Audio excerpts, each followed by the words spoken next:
In the beginning, there was darkness, and then, bang, giving birth to an endless expanding existence of time, space, and matter.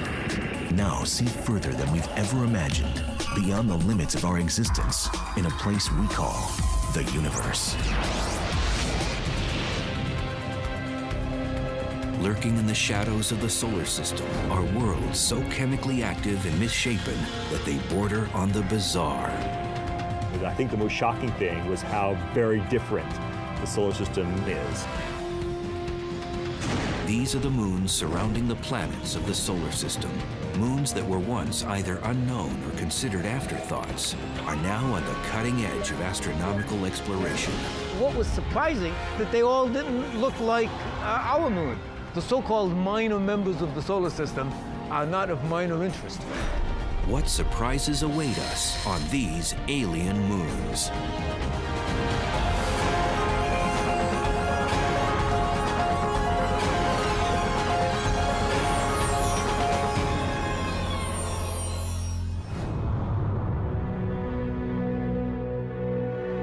Our solar system has always been fertile ground for science fiction writers.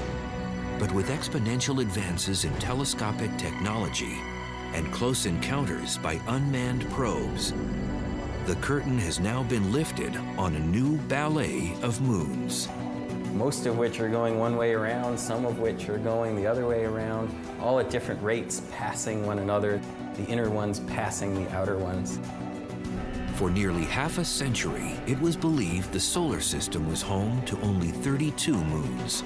They ranged in size from Jupiter's moon, Ganymede, larger than the planet Mercury, to small asteroid-shaped ones like the Martian moons, Phobos and Deimos. That number has exploded. In 2007 alone, scientists announced the discovery of 20 new moons around Jupiter, 1 around Saturn, and 3 around Neptune. What happened is astronomical telescopes had available to them what are called CCD cameras. So these are digital cameras that almost everybody has nowadays. It's difficult to hold astronomers to an exact number of moons in the solar system. As cameras become more sensitive and telescopes more powerful, more moons reveal themselves. Moons are classified in 2 distinct ways. Those, like our moon, travel in nearly circular orbits above their planet's equators and are called regular moons. While our moon formed from an impact, all other regular moons coalesced from the gaseous stew surrounding their parent planets, a process known as accretion. The classic example of regular moons would be the Galilean moons of Jupiter: Io, Europa, Ganymede, and Callisto. The material that is going to form Jupiter too, but extended a little bit, that material accumulates into the moons. Moons that follow elongated orbits, highly tilted to their planet's equators, are called irregular moons. Most of these move in retrograde orbits, clockwise if their planet rotates counterclockwise. Phoebe, the newly discovered moon orbiting Saturn, is a perfect example. She began her celestial life as an independent traveler, orbiting the Sun before being captured by the more massive Saturn.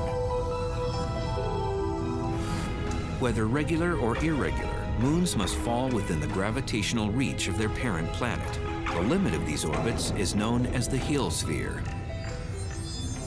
This phenomenon is named after George William Hill, an American astronomer from the mid-1800s. So a heliosphere is this region around the planet that moves along with the planet, inside of which the gravity of the planet overwhelms the gravity of the Sun. The moons of Mars, Deimos and Phobos, operate very differently within the heliosphere. If the planet is rotating faster than the moon it orbits, like Deimos, the tidal forces between the two actually shove Deimos out further and further. Phobos, on the other hand, is rotating faster than Mars rotates. These small moons were discovered by American astronomer Asaph Hall in 1877. He named Phobos after the Greek god of fear and Deimos for the god of terror. Tom Duxbury was part of the Mariner 9 mission that first photographed the two potato-shaped moons in November of 1971. This was late at night in a cold, rainy, dark, dreary day, and I looked at this and I turned the picture sideways. It looked like a skull. And it was such an eerie thing.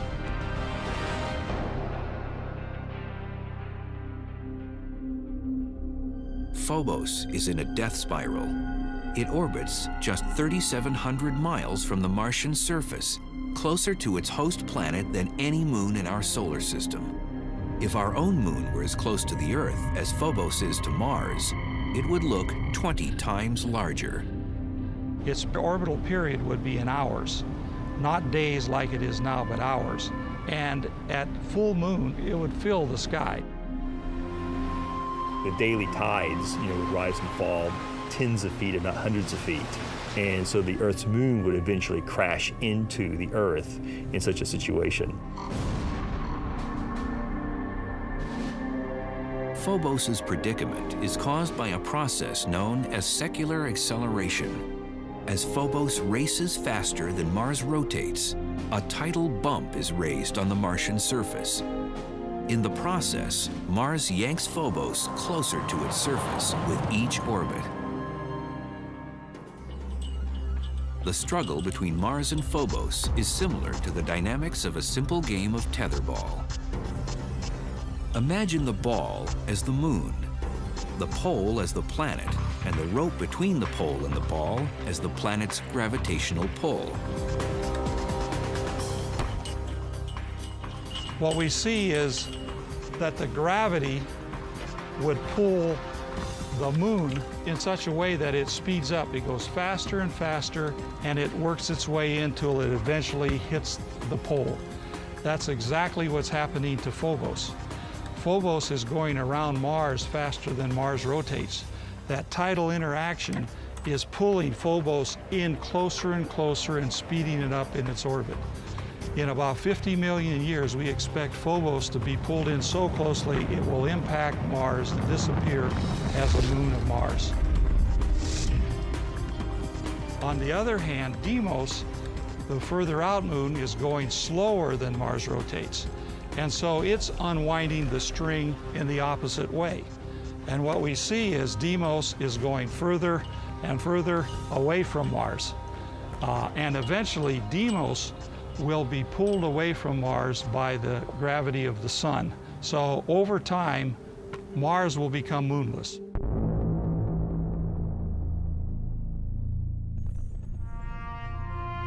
Because Phobos outpaces the rotation of Mars, it appears to rise in the west and set in the east.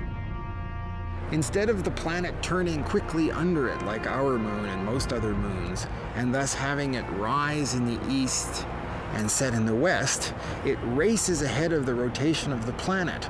And so it comes up on the western horizon and races ahead and sets on the eastern horizon. It will be another 50 million years before Phobos completely disappears. Before then, it may prove useful for the eventual colonization of Mars. Science fiction writer Arthur C. Clarke speculated on this idea in his book, The Sands of Mars. Although there is no real reason to colonize Phobos itself, its close proximity to Mars makes it a natural way station. From a gravity standpoint, it's much easier to go to Phobos, which has no gravity, than it is to fight the gravity of Mars to get down to its surface. From Galileo to Stanley Kubrick, the giant planets of the outer solar system have tantalized our imagination with their enormity. But in reality, exploring them is tantamount to suicide. The overwhelming pressure from Jupiter's massive atmosphere would make it almost impossible to function. But the moons of these behemoths may provide a more promising platform for exploration and even future colonization. Are these prisoners of Jupiter's gravity hostile worlds with little chance of sustaining organic life? Or might they provide a safe haven for future generations of planetary explorers? Until recently, very little was known about the moons of the gas and ice giants. Most of them remained hidden in the glare of their parent planets.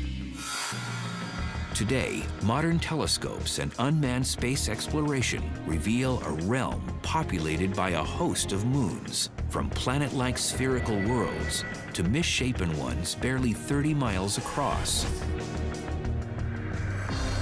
Jupiter, the largest planet in the solar system, is a moon magnet. Nearly 4.5 billion years ago, it began as a massive gas cloud collapsing in on itself. This process, known as accretion, formed the beginnings of the Jovian system. While nearly all the gas and spinning material went into forming Jupiter itself, a very small percentage clumped in small eddies within Jupiter's orbit. These miniature accretions solidified into Jupiter's regular moons, Io, Europa, Ganymede, and Callisto. As Jupiter coalesced, its massive gravity began adding to its menagerie, little remaining bits from the birth of the early solar system. The giant planets formed early in a gas-rich environment when there was lots of little flotsam and jetsam around the solar system still to be captured into orbit. The number of Jupiter's moons ranges from 60 to over 200, depending on who's counting. What's clear is, if you could stand at the edge of Jupiter's gaseous atmosphere and look to the heavens, you'd see a magnificent dance of lunar objects. It would look pretty cool to be able to see the moons. Every so often you'd see Io come by. Every second time Io comes by, you'd see Europa at the same time. And every 4 times Io comes by, you'd see Ganymede.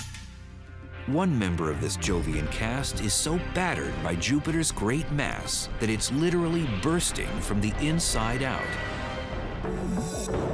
In February of 2007, the New Horizons spacecraft, eventually bound for Pluto, focused its cameras on Io. About the size of Earth's moon, it orbits 263,000 miles from Jupiter's surface. What sets Io apart from the other Jovian moons is its spectacular volcanism. New Horizons cameras captured detailed photos of glowing lava scattered across Io's surface. A huge 200-mile-high dust plume rose above the surface of the molten moon. Io, like all Jupiter's regular moons, is named after a lover of the god Jupiter from Roman mythology. It was discovered by Galileo in 1610, first photographed by Pioneer 1 in 1974, and again by Voyager 1 in 1979. Its pulsating activity has puzzled and intrigued scientists for decades.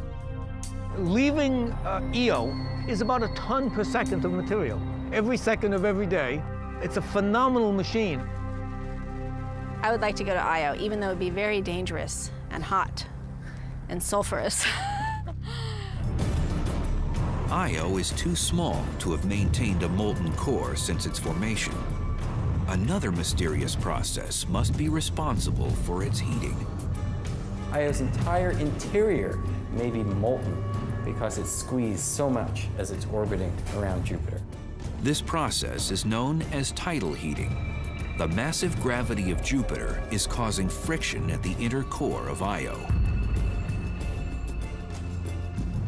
Much like a sculptor needs a cold lump of clay,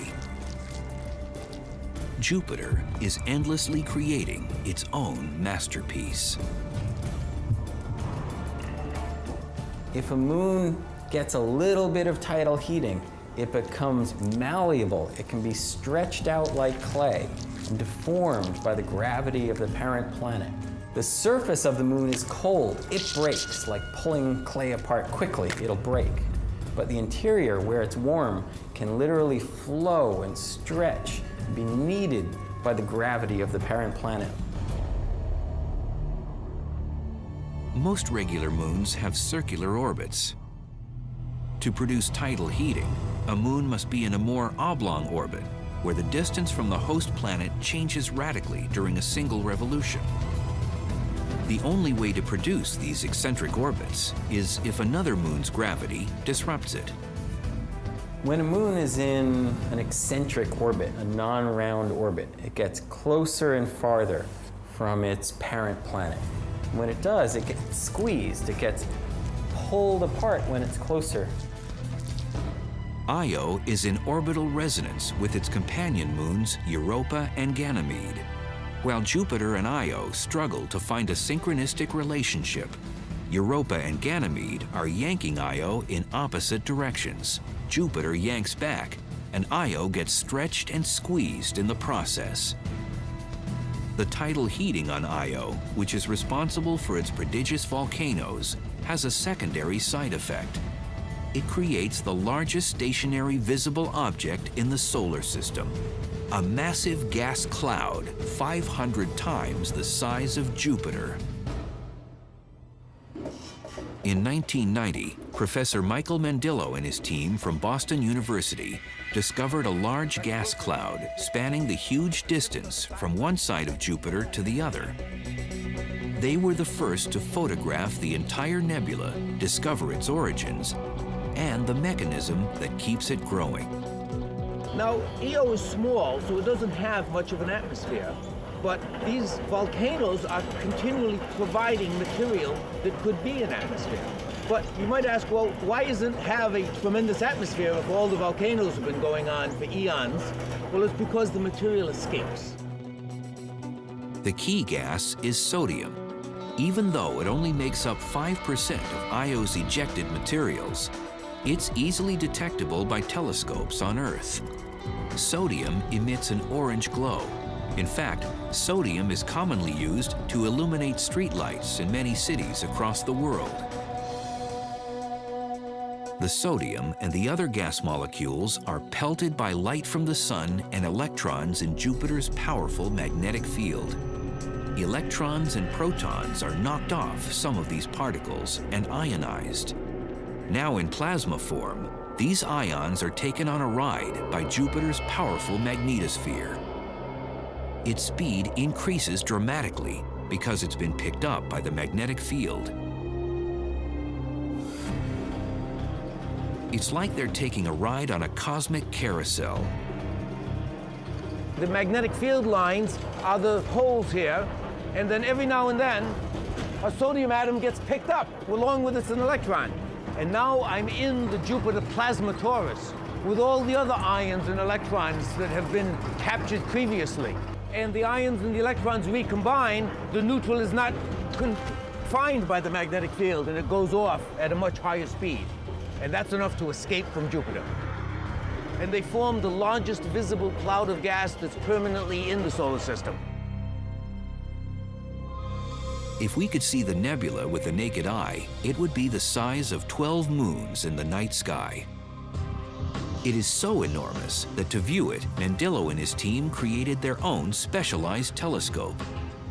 Well, as it turns out, to get a big field of view, all you need is a small lens, like a pair of binoculars gives you a big field of view. Even in 1991, the telescope may have seemed ordinary, but its camera was highly sophisticated and, at the time, revolutionary. The digital camera. Well, once you've got a picture that's in numbers, you can do all kinds of things with it. Mandillo and his team knew that sodium existed in the nebula. Sodium also exists in the Earth's atmosphere. They were able to compare digital photographs of both Jupiter and Earth's atmospheres and bring forth an image of the nebula. Well, that was very difficult to do if you just had 2 photographs and pieces of paper. But now that we have these digital cameras, we've revolutionized the way that we can process images.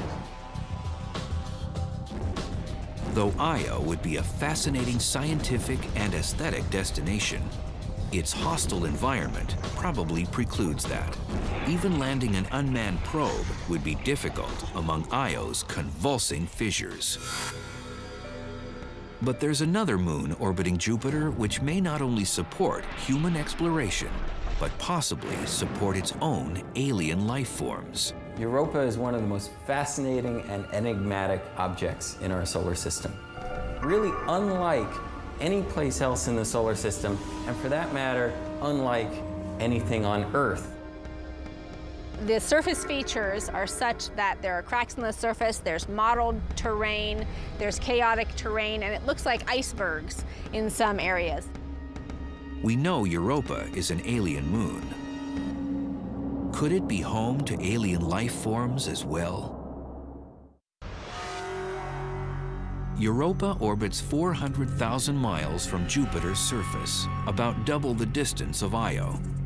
And like its convulsive cousin, it too is molded by gravitational tides. Jupiter has the greatest effect.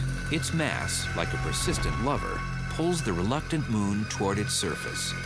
Europa resists with its own gravity, and they form a kind of symbiosis, hundreds of thousands of miles above the gas giant. But it's not just Jupiter tugging at Europa. Little Io and larger cousin Ganymede pull at Europa from different directions. It's the same orbital resonance that has such a dramatic effect on Io. However, the results are far different on Europa. Europa's surface is cold, minus 550 degrees Fahrenheit in some places. Yet there is heating. And what rises to the surface of Europa is also what makes the moon so exciting. Water. This water, actually a kind of glacial ice, is rising from an underground ocean and oozing out onto the surface, repaving it as a Zamboni does an ice rink. Europa's ocean is thought to be shallow, only about 10 or 15 miles below the surface. Water was the cradle of life on Earth. Could the same be true on Europa or other moons? Icy satellite oceans could be the most common habitat that exists in the universe. Earth's might be relatively rare, but icy satellites are probably plentiful. In February of 2007, the New Horizons spacecraft, on its way to Pluto and the outer reaches of the solar system, managed to fly close enough to Europa to send back some startling pictures. Seen only as the sun is rising or setting behind Europa are enormous geological patterns that have been dubbed crop circles. They are very large. If you were to, try to drive across one of the circles, you would very, gently go in and travel down to a location that's a few hundred feet lower than the surface you came up from, and then rise back up. The resemblance of Europa's crop circles to the mysterious ones that dot the countryside here on Earth ends when you consider their size. Each one is 2,000 to 3,000 miles in diameter. They're too shallow and uniform to be impact craters. Asteroids and comets come in different sizes and shapes. Europa's crop circles are remarkably similar geologically. Although nothing has been proven, it seems the great mass of Jupiter may once again be the culprit. The speculation is that the icy covering surrounding Europa is not tethered to the core of the moon.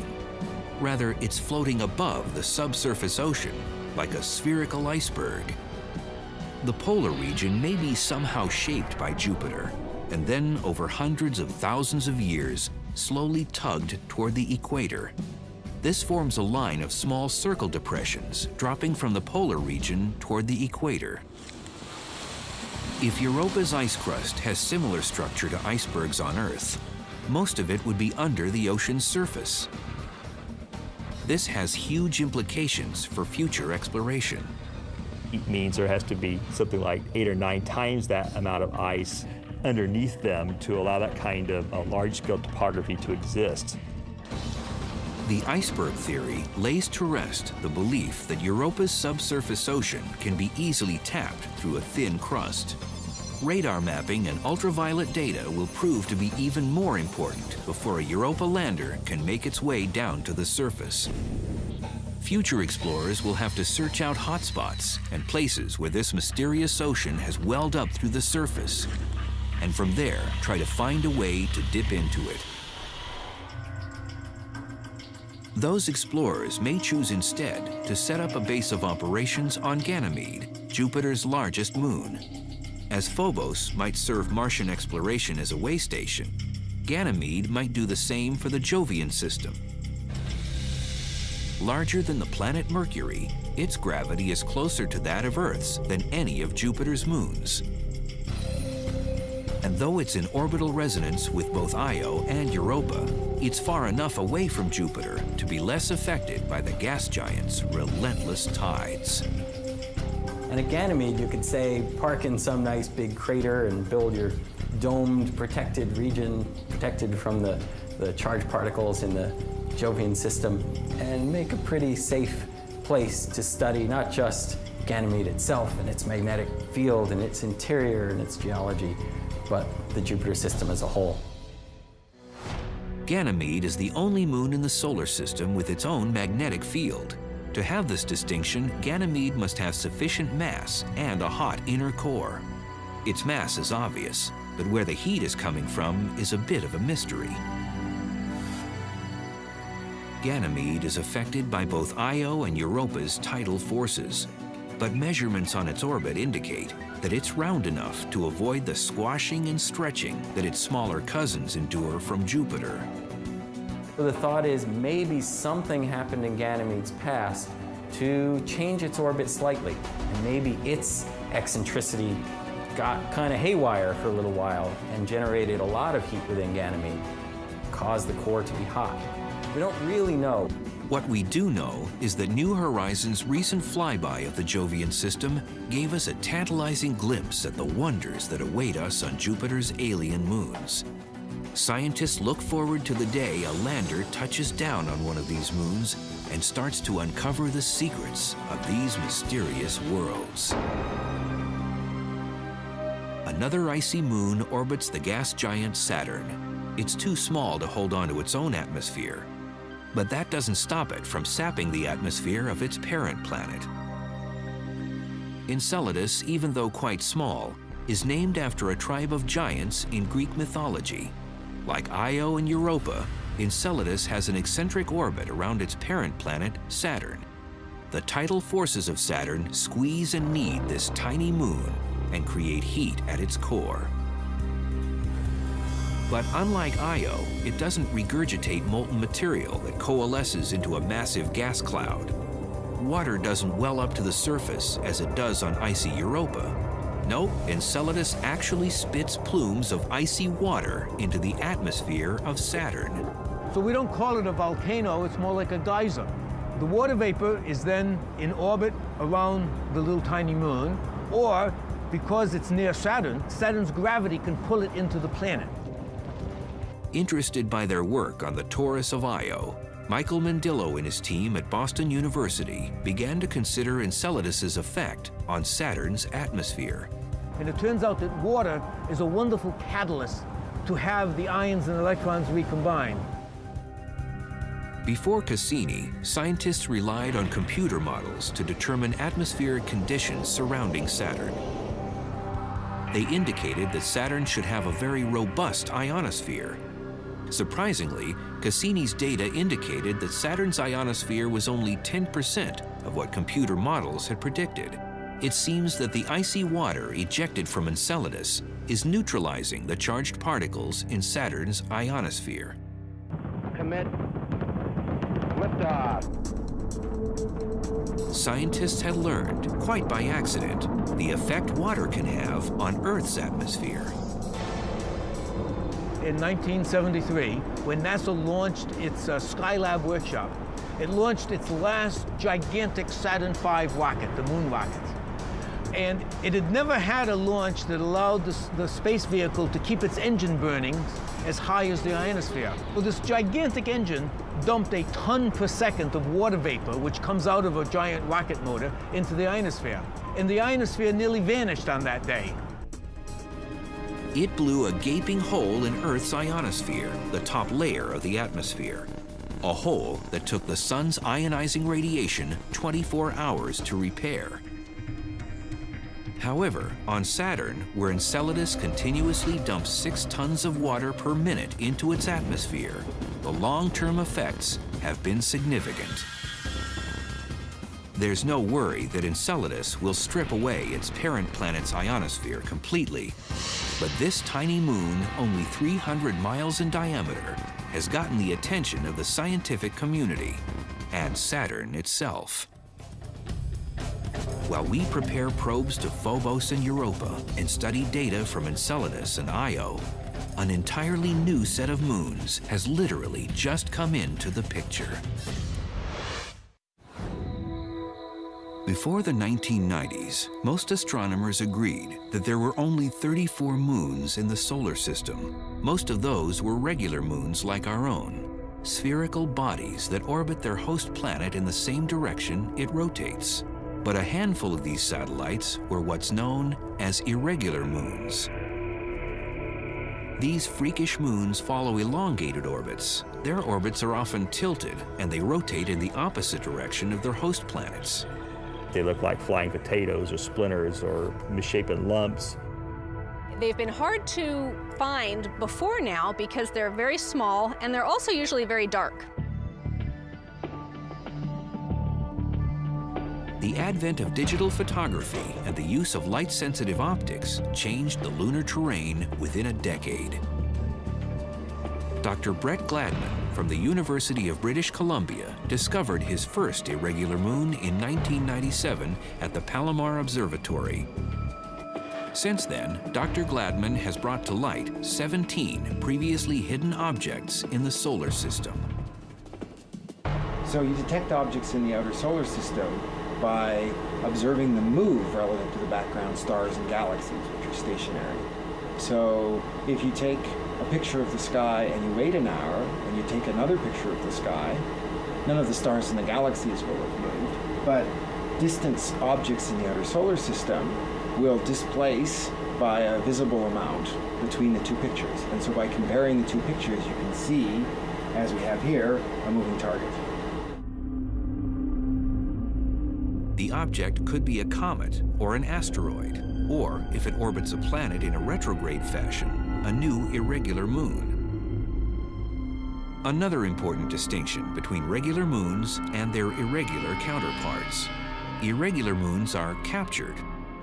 That is, they formed independently of their host planet and most likely were part of the debris that originally formed our solar system. Phoebe, the largest irregular moon orbiting Saturn, is a classic example. Phoebe orbits Saturn very far out. It has a very elliptical and very inclined orbit. It orbits in a retrograde direction. Voyager images suggested that this thing looks like it could be an asteroid, and so people thought maybe it is a captured asteroid. Now we know from Cassini it's a very water ice rich body. That pretty much rules out the asteroid belt. The thinking is that Phoebe could very well have come from the Kuiper belt, way out in the outer reaches of the solar system. The Kuiper belt is thought to be the debris left over after the solar system formed. It revolves around the sun beyond the orbit of Pluto. However, another theory suggests something altogether different. It's much more likely that Phoebe formed in an independent orbit around the Sun and then was captured into orbit around Saturn, whereas most of the other objects that formed near Saturn's distance were either accreted by Saturn or ejected from the solar system. Phoebe would then be made of the planetary debris that was floating around Saturn at the time of its birth. And possibly, it's made up of different material than some of the irregular moons orbiting Jupiter. If this is the case, astrogeologists may be able to discern and compare the different ingredients that birthed these two gas giants. Three main theories currently exist as to how Phoebe and its other irregular counterparts lost their independence. Two suggest the irregulars were captured as the solar system was still forming and the planets were still an accreting blob of gas and debris. The gas drag theory is the most straightforward. Thick gases were swirling around the accreting planet when a comet, asteroid, or a shattered combination of both passed through the gaseous mixture. We know that the giant planets built their regular satellite systems in a large accretion disk around each of the planets, sort of like a mini little solar system forming around each planet. And the gas and dust that was in that disk can also serve in its outer regions as a source of friction where passing planetesimals formed independently are slowed down a little bit and captured into orbit. The second theory is really a variation on the first. It's sometimes called the pull-down theory. Here, instead of an object being caught by simply passing through the accreting gases, it is unsuspectingly pulled into the forming planet's orbit by its growing gravitational pull. The gas drag and pull-down theories of capture work well for both Jupiter and Saturn because their mixture of ingredients was massive enough to slow down these passing objects. But what about the icy giants, Neptune and Uranus? Because of the extreme cold, they formed much more slowly, and it's difficult to believe that their icy accretion mixture contained enough mass to snare a passing piece of the solar system. Yet both icy giants have their own irregular moons. Hence a third theory, three-body interaction. We discovered that many of the objects are actually more than one object. They're usually two objects often, that because they're both more or less the same size as the other in a binary relationship, instead of being a big object with a small object going in orbit around it like this, it's two more or less similar sized objects going around a common orbit. Between the two of them is called the barycenter. A binary pair exists when two objects of the same size are tight enough to the barycenter to prevent a third larger object from splitting them apart. But when one of the binary pair is significantly larger than the other, the more massive third object has a greater chance of separating them. The smaller one will tend to have the much bigger orbit swing out further. This brings the smaller object close enough to the planet to be captured, while its partner is slung out into an independent orbit. One bizarre moon seems to defy classification. Triton orbits Neptune in a retrograde fashion, counter to Neptune's rotation. That would make it an irregular moon, except that it's spherical and orbits close to the equator, with an almost perfectly round circumference, a classical description of a regular moon. It also spews out mysterious icy plumes, with some indications that it once was, or possibly still is, volcanically active. Before Voyager 2 ventured into the outer solar system, Neptune's moon Triton was assumed to be a geologically dead ball of rock about the size of our own moon. When Voyager beamed back photographs revealing a world with mountains, fault lines, and fissures indicative of tectonic movement, as well as a surprisingly thick atmosphere, scientists were amazed. Geologic forces, usually associated with much warmer and larger planets, might be occurring on a frozen moon slightly smaller than our own. Voyager detected no active volcanoes in 1989. However, like Saturn's moon Enceladus, geysers periodically erupted from the planet's surface. What's really stunning about Triton is not just that it has some unique geological processes occurring, but the fact that they're happening even though Triton is an irregular moon. Most large moons in the solar system are regular satellites, with the very important exception of Triton, Neptune's largest moon, which orbits the wrong way. So Triton is thought to have been a captured object. A captured moon that acts like a regular one. How did an object the size of Triton slow down enough not to either pass through Neptune's atmosphere or collide directly into the icy planet?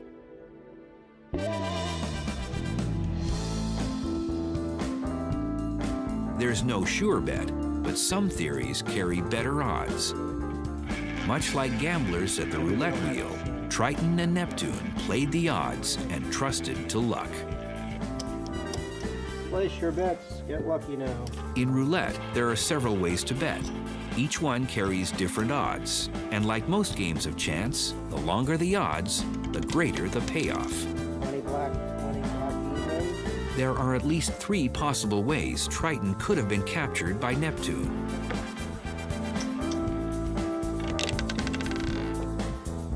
All 3 hypotheses are physically possible, but the first one, the idea of gas drag, is the least likely simply because the period of time in which Neptune had a disk of gas and dust which could have captured a proto-Triton object was a very short period of time, and so the window of opportunity was very small. So that's like betting on the green 0 on the roulette table. More likely is the possibility that the proto-Triton sometime in solar system history crashed into a set of regular middle-sized icy satellites, and it was the collision which gave us Triton. And that's like betting on the first third of the numbers on the roulette table, so you have like a 1 in 3 chance of that taking place.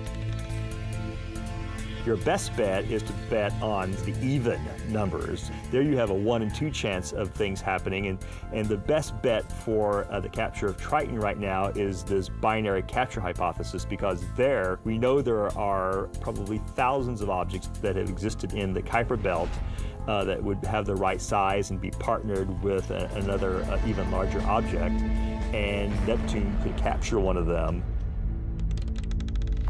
No one knows for sure which number paid in the early days of the solar system when Neptune captured Triton. However, once Triton began orbiting Neptune in an irregular fashion, it started obliterating anything that got in its way.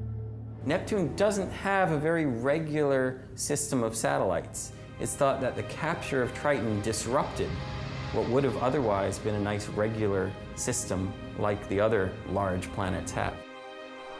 It's as if Triton was angry at losing its freedom and took it out on Neptune's other hapless moons. But where did this headstrong moon come from? Data from Voyager 2 indicates that Triton's density nearly matches Pluto's. This suggests a kinship that no other regular moon can claim. It's suspected that Pluto and Triton are both objects that originated in the Kuiper Belt. The outer solar system consisted of these large objects going every which way, essentially. Some of them formed the giant planets themselves, and some of them were tossed out further, where they sit today in the Kuiper Belt. Collisions, accretions, and even captures have diminished what was once a major thoroughfare of planetary building materials. Early in solar system history, the Kuiper Belt had far more larger objects that may have once had a cumulative mass of 50 Earths, whereas the current Kuiper Belt mass is much less than 1 Earth. What's left of the Kuiper Belt is as old as the solar system itself. The material that makes up the binary objects, shards of collisions, and even some alien moons hasn't changed in over 4 billion years. It's amazing how really different all the moons of the outer solar system are. When I first got interested in astronomy as a kid in the 1960s, we hadn't seen any of these moons. They were little dots in your telescope, and so we had no idea how radically different they could be. I think the most shocking thing was how much variety there is in the solar system. I think that blew me and everybody else away who lived through that period. As we travel back home from the frigid outskirts of our solar system, awed by the vastness of the universe and the majesty of the planets, it's worth it to pause and take notice of the small worlds in the shadows. Those alien moons that were once considered afterthoughts hold mysteries just waiting for human curiosity to solve.